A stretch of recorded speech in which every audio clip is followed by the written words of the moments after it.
Okay, the answer to this question is number 3, kashita. Hi everyone, this is EJ, and today we're going to start with the second edition of the N4 JLPT exam. So let's get started. So 問題1. This is again another problem of reading what is written in kanji, the underlined part. So now let's try. Number 1, it says ペットの犬が blah blah blah.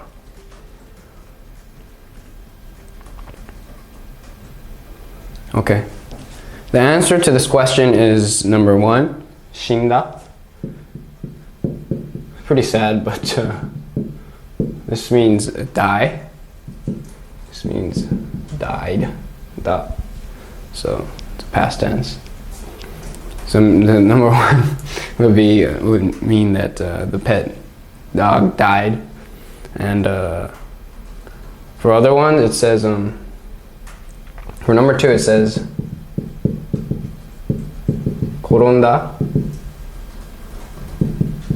This means to trip, tripped, like tripped as in like, you know, tripped off like a rock, or you know, tripped off anything, like to trip, to fall.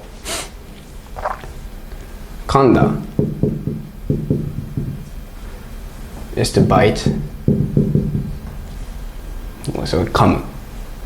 This is the form, is the basic form, kamu. So yeah, bite, tripped, and died. You know, they're all possible, but in this case, it's written like this, so shinda is the correct answer. Okay. So number 2 of 問題2.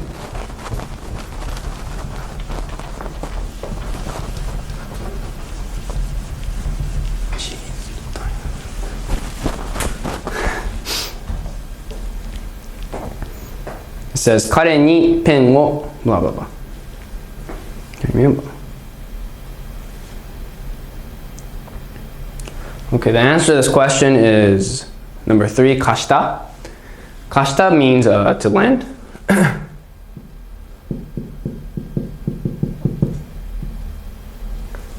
I'll write it in the basic form. Kasu. Just to lend something. Borrow is to kariru. Just to borrow.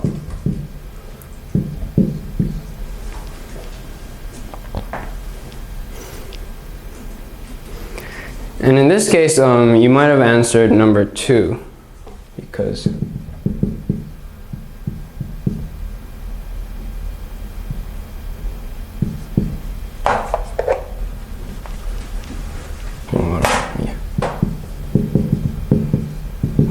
watasu is to like give, or like to, you know, hand something. So this is possible as well. Watashita, we would say watashita. And pen o sashita. Number 4 is possible too. Sasu. Sasu is to like stab. So this, if it's sasu, it would mean like stab a pen, stab the pen at him. So this is possible as well. Number 1 wouldn't make any sense, but yeah, the kanji, this is the correct kanji for, this is the correct reading for this, kasu. So kashita is the correct answer.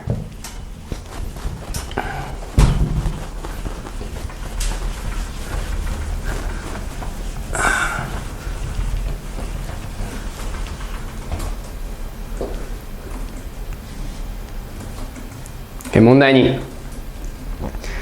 In this section, you have to pick the right Chinese characters, the kanjis, for the underlined part, written hiragana. Okay. It says 子供に注意をする. 子供に注意をする.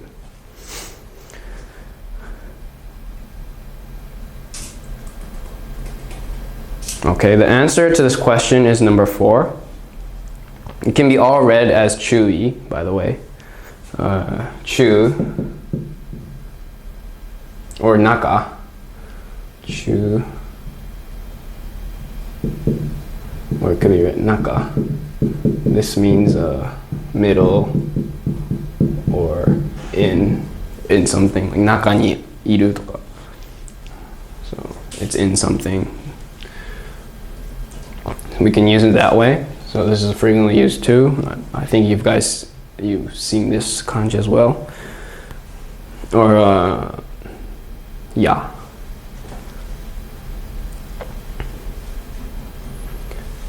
And yeah, so this can be read as true as well, but in this case, this is the correct kanji, and this is the correct kanji as well. I.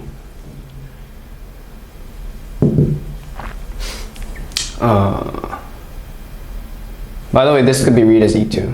So it's used as, like, for example, like ichi, ni. This means first, second, third, in terms of, like, you know, like competitions.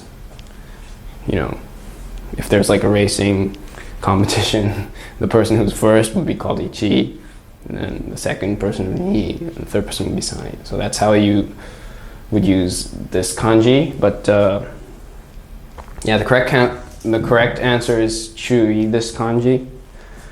This means caution, and so it's a noun. It means caution, but chuyi o suru, if you change it into like a verb, chuyi o suru, if you say that way, if you use it in that way, it means that give some caution, or like warn people. So therefore, this means that kodomo ni chuyi o suru means warning the kids something. So that's the correct answer for this question. So number 4 would be the right answer.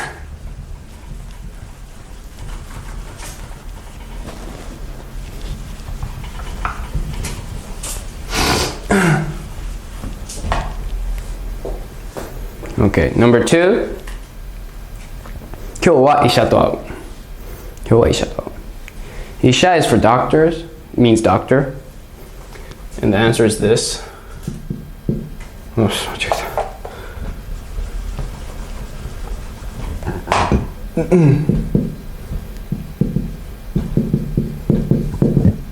this is isha, doctor. Doctor as in like a, you know, medical doctor.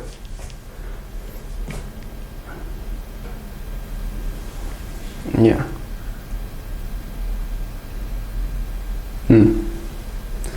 And for the other ones, number 1, it means nothing. And by the way, the kanji on the left for number 1 is the kanji that I've explained for the other problem. For number 1 in mondai ni. For number 3, it says shisha.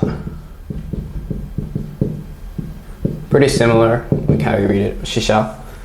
Yeah, I used this. I explained this kanji before in this video as well. In the first place, when I talked about inu ga shinda, inu no pet no inu ga shinda, like as in like the pet dog died. So this means die, right?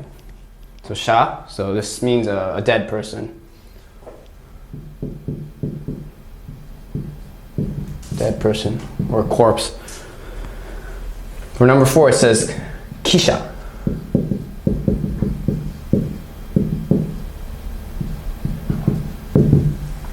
This is like a reporter or like journalist. That's how you call it, a journalist. Yeah, it's mainly journalists, I guess. So yeah, so this is the answer to this question. They're all similar, you know, like how you pronounce it and all that, but please remember everything because we frequently use all these.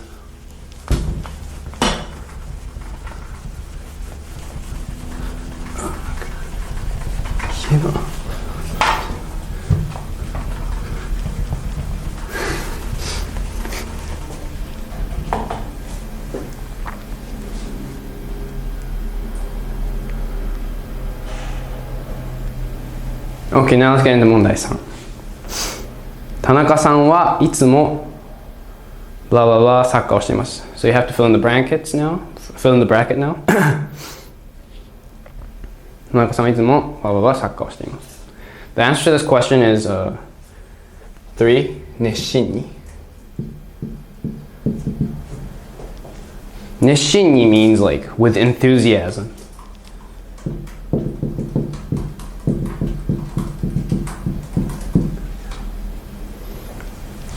Yeah, and number 1 is 大切に.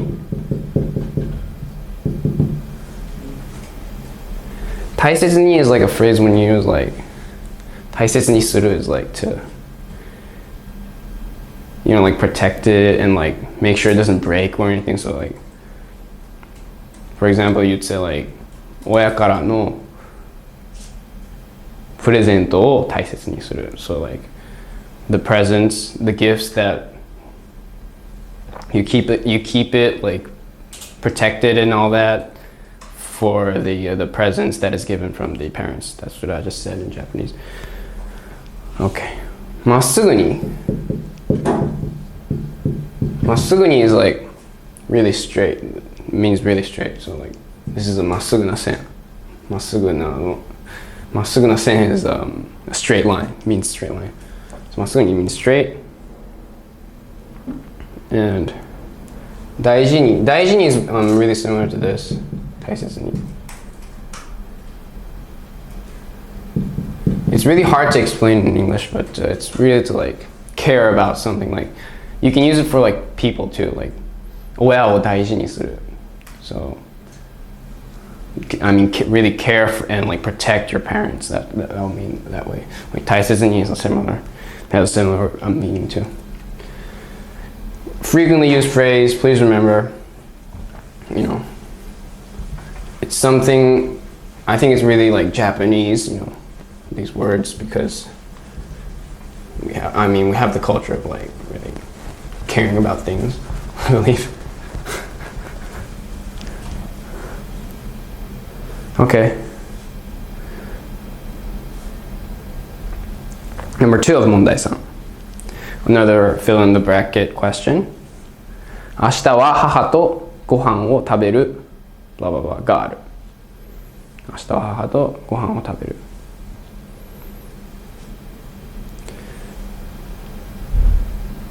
Okay, the answer to this question is 約束. This means promise.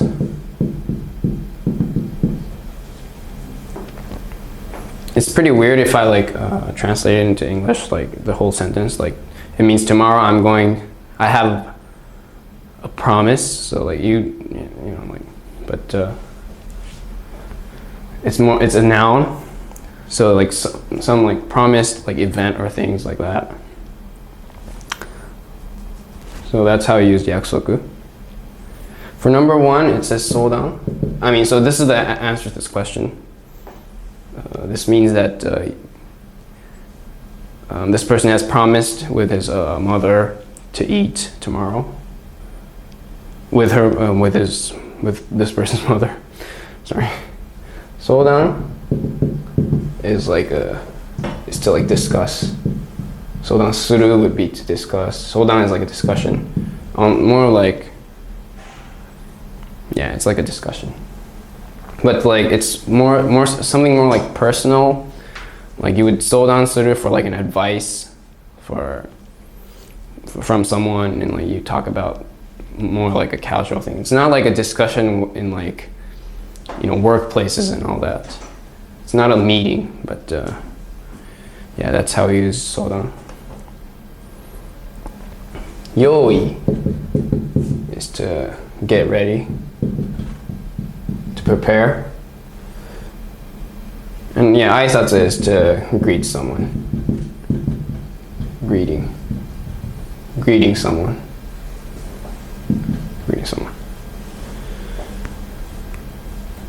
Okay, now let's get into 問題4. In 問題4, for the N4 exam, you have to, it's a question where you have to like pick the sentence that resembles to the given sentence.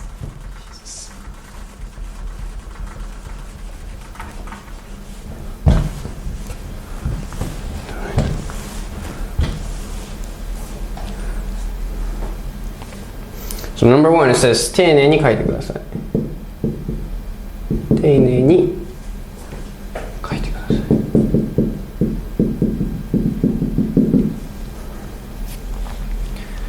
丁寧。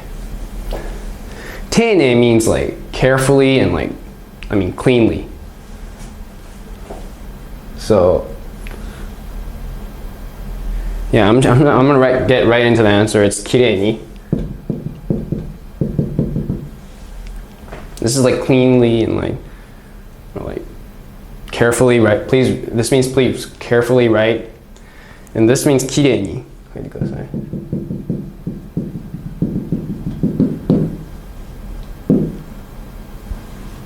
Kireni means beautiful, right? So this means please write beautifully. So therefore they resemble. So number 2 is correct. The other, for number 1 it says chisaku. Chisaku means small. So this would mean please write small. For number 3 it says 大きく書いてください. This means big. So 大きく means big. So this means please write it big. And for number 4 it says ゆっくり書いてください. Please write slowly. This means ゆっくり means slow. And 早く would be fast. So please write quickly.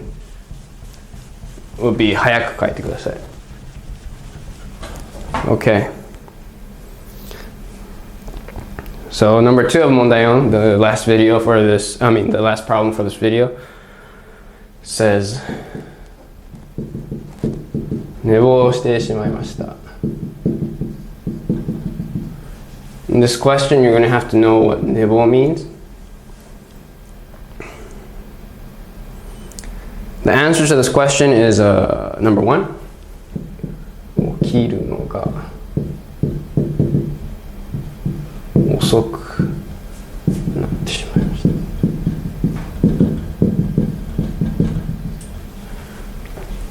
起きる is to wake up. And 遅く is late, right? So 寝坊 is to like wake up late. So you would say like if you were like late for a meeting, for example, and if your like boss asks for an excuse, you might say 寝坊してしまいました. I woke up late, and you'll be the boss will be pissed, but yeah, that's how you would use 寝坊. You can use it for classes too. 寝坊してしまいました. Like 学校に寝坊する. 学校に行くのに寝坊する. So you might 寝坊する for like schools. Wake up late and get there late. Yeah, and yeah. So the other options are all incorrect. And that's it for today. Thank you guys for listening and keep tuned in. See you guys.